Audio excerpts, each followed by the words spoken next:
গরম যা পড়ছে আর ঠেকানো যাচ্ছে না। আপনাদের অধিকার কি খবর? যাই হোক, এই গরমকালের মধ্যে আরও গরম বেশ কিছু স্মার্টফোন লঞ্চ করছে এই মাসে। আমরা একটা প্রপার লিস্ট বানিয়েছি, আর আপনারা যদি প্রিভিয়াস ভিডিওগুলো দেখেন তাহলে দেখবেন আমরা 90 to 95% একদম অ্যাকুরেট লিক প্রোভাইড করতে পারছি, আর সমস্ত কিছু আপনাদের জন্যই হচ্ছে। তার জন্য কাইন্ডলি বলবো একটু যদি ভিডিওটা শেয়ার করা যায় বন্ধুদের সাথে একটু দেখবেন, আর নতুন হয়ে থাকলে অবশ্যই সাবস্ক্রাইব করে ঘন্টিটা বাজিয়ে রাখবেন। আবার লাইক করার কথা বলতে হবে। হয়ে গেছে সমস্ত কমপ্লিট। তাহলে চলুন প্রথমে আজকে CMF কে দিয়ে শুরু করি। CMF এমন একটা স্মার্টফোন লঞ্চ করতে চলেছে যেটা শুনলেই দিল গার্ডেন হয়ে যাবে। CMF Phone 2 Pro লঞ্চ হতে চলেছে 28 তারিখ, 28 এপ্রিল। তার জন্য সামনের মাস পর্যন্ত অপেক্ষা করতে হবে না। তবে নাথিং ফোনকে নিয়ে এখন ইদানিং বেশ গসিপ চলছে, কারণ রিসেন্টলি নাথিং ফোন 2 4 মাসের একটা স্মার্টফোন হঠাৎ করে ব্লাস্ট করে গেছে। সেই কথায় আজকে যাচ্ছি না। CMF Phone 2 Pro এখানে 6.67 ইঞ্চির একটা AMOLED ডিসপ্লে, 120 হার্জের রিফ্রেশ রেট থাকছে, মিডিয়াটেকের Dimensity 7300 আলট্রা বা প্রো নাম নিয়ে এরকম একটা চিপসেট থাকবে। যাই হোক, একই পারফরমেন্স প্রোভাইড করবে, পাশাপাশি 5000 mAh ব্যাটারি। তবে হ্যাঁ, এইবার CMF একটু নিজেকে শুধরে নিয়ে বক্সে চার্জার দেবে, আর পাশাপাশি বলা হচ্ছে এখানে টেলিফটো সেন্সর থাকতে পারে। এখন এটা কতটা সত্যি আমি জানি না। 20,000 রুপির নিচে লঞ্চ করবে। অবশ্যই 28 তারিখ সমস্তটাই আমাদের কাছে ক্লিয়ার হয়ে যাবে। এরপর তাহলে স্যামসাং এর খবরে চলে আসি। স্যামসাং গ্যালাক্সি M56 সবে মাত্র লঞ্চ করেছে। ওই ফোনটাই একটু এদিক ওদিক করে স্যামসাং লঞ্চ করবে স্যামসাং গ্যালাক্সি F56। যাই হোক, স্পেসিফিকেশন একদমই একই রকম রয়েছে। 6.73 ইঞ্চি একটা full HD plus super AMOLED, 120 হার্জের রিফ্রেশ রেট রয়েছে, 50+8+2 মেগাপিক্সেলের ট্রিপল রিয়ার ক্যামেরা রয়েছে, 12 মেগাপিক্সেলের সেলফি ক্যামেরা, Exynos 1480। তবে হ্যাঁ, স্যামসাং এবার যেটা ভালো কাজ করছে, LPDDR5X RAM, UFS 3.1 storage type দিচ্ছে।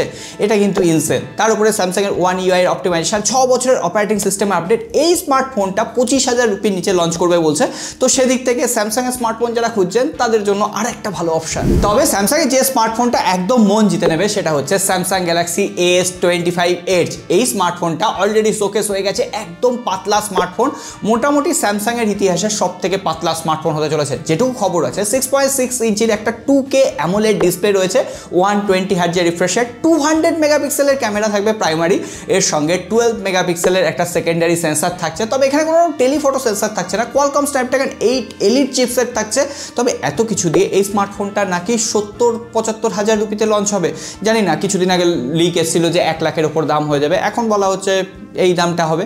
সো দেখা যায়, এই স্মার্টফোনটার জন্য একটু ওয়েট করতে হবে। তবে হ্যাঁ, 3900 mAh এর ব্যাটারি রয়েছে, আর 45 ওয়াটের ফাস্ট চার্জিং সাপোর্ট। মোটোরোলাও এর মধ্যে চুপ করে বসে থাকবে না। মোটোরোলা 860 সিরিজের বেশ কিছু স্মার্টফোন লঞ্চ করবে। তবে যে দুটো স্মার্টফোন একদম কনফার্ম, মোটোরোলা 860 Pro এবং মোটোরোলা 860। মোটামুটি স্পেসিফিকেশন বলতে Dimensity 8350 চিপসেট থাকছে মোটোরোলা 860 Proতে, আর নর্মাল 860তে Qualcomm Snapdragon 7S Gen 3 chipset অথবা মিডিয়াটেকের Dimensity 7300 চিপসেট থাকতে পারে। দুটোতেই কোয়াড কার্ভ ডিসপ্লে 1.5K থাকবে। এর পাশাপাশি মোটোরোলা 860 Proতে 6000 mAh ব্যাটারি থাকছে, টেলিফটো সেন্সর থাকছে দুটো স্মার্টফোনের ক্ষেত্রেই। নর্মাল ভার্সনে 5200 বা 5500 mAh ব্যাটারি থাকছে।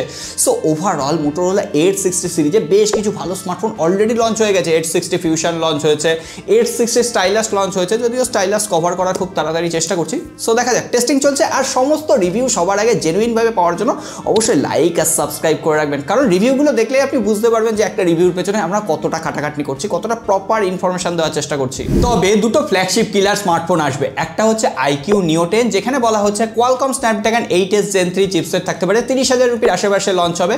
আর এখানে UFS 3.1 storage type, DDR5X RAM থাকবে, আপার ভ্যারিয়েন্ট লোয়ার ভ্যারিয়েন্ট কয়েকটা অ্যাভেলেবেল থাকবে IQ Neo 10। আর এটাকে কম্পিট করার জন্য পোকোর তরফ থেকে আসবে পোকো F7। অলরেডি এই স্মার্টফোনটা চাইনিজ মার্কেটে Redmi Turbo 4 Pro নামে লঞ্চ হয়ে গেছে বা হতে চলেছে, এরকম কিছু একটা। কিন্তু হ্যাঁ, স্পেসিফিকেশন সম্পূর্ণ ক্লিয়ার। এখানে কোয়ালকম স্ন্যাপড্রাগন 8S Gen 4 থাকছে, মানে একদম সস্তায় আলটিমেট পুষ্টিকর খাদ্য যেটা বলা হয়। আর পাশাপাশি এটা গেমিং সেন্ট্রিক একটা স্মার্টফোন হবে। ক্যামেরাতেও এখানে 50 মেগাপিক্সেলের OIS ক্যামেরা থাকবে, 20 মেগাপিক্সেলের সেলফি ক্যামেরা। তবে হ্যাঁ, 7550 mAh ব্যাটারি এবং 90 ওয়াটের ফাস্ট চার্জিং থাকছে। পোকো F7 কেমন দেখতে হবে তার একটা লিকও পাওয়া গেছে। সো এই হচ্ছে পোকো F7, কেমন লাগলো? তবে OnePlusও চুপ করে বসে নেই। OnePlus Nord CE 5 কিন্তু লঞ্চ করবে। OnePlus Nord CE 4 একটা মোটামুটি স্মার্টফোন ছিল, কিন্তু OnePlus Nord CE 5 বেশ একটা জমজমাট স্পেসিফিকেশন নিয়ে আসছে। যেমন এখানে প্রথম ধাক্কা হচ্ছে 7100 mAh এর একটা বিশাল ব্যাটারি, 90 ওয়াটের ফাস্ট চার্জারও থাকছে।